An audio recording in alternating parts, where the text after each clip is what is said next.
பேர் நாகஜோதி. நான் திண்டுக்கல் மாவட்டம் சீலப்பாடி ஊராட்சியிலேருந்து எஸ் பெருமாள் கோயிலிருந்து பேசுகிறோம். இங்கே வந்து கழிவுநீர் அதிகமாக வரனால என் பொண்ணுக்கு கூட காய்ச்சல் 1 வாரமாக நான் ஹாஸ்பிட்டல் அலைஞ்சிக்கிட்டே இருக்கேன். இன்னும் காய்ச்சல் சரியாகவே இல்லை. பெட்டில் அட்மிட் ஆக சொல்லியிருக்காங்க. இதனால் அந்த லாஸ்ட்டில் தான் எங்கள் வீடு அந்த குளத்தை ஒட்டி இருக்குது. அதில் கொசு அத்தனை கொசு வருது. சாயந்தரமான கொசு தொல்லை தாங்கவே முடியல. எங்கள் பாட்டியிலேருந்து எல்லாத்துக்குமே காய்ச்சல்.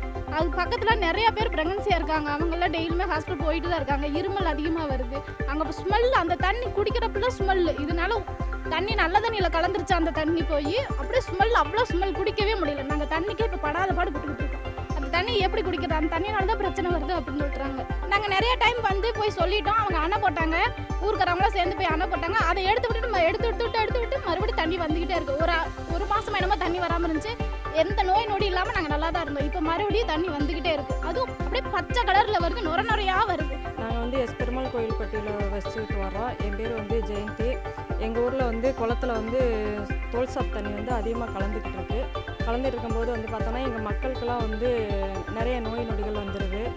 இதனால் ரொம்ப பேர் பாதிக்கப்பட்டிருக்காங்க. ஊரை காலி பண்ணியும் போயிட்டுருக்காங்க. இதை வந்து சரி பண்ணி எங்களுக்கு கொடுக்கணும்.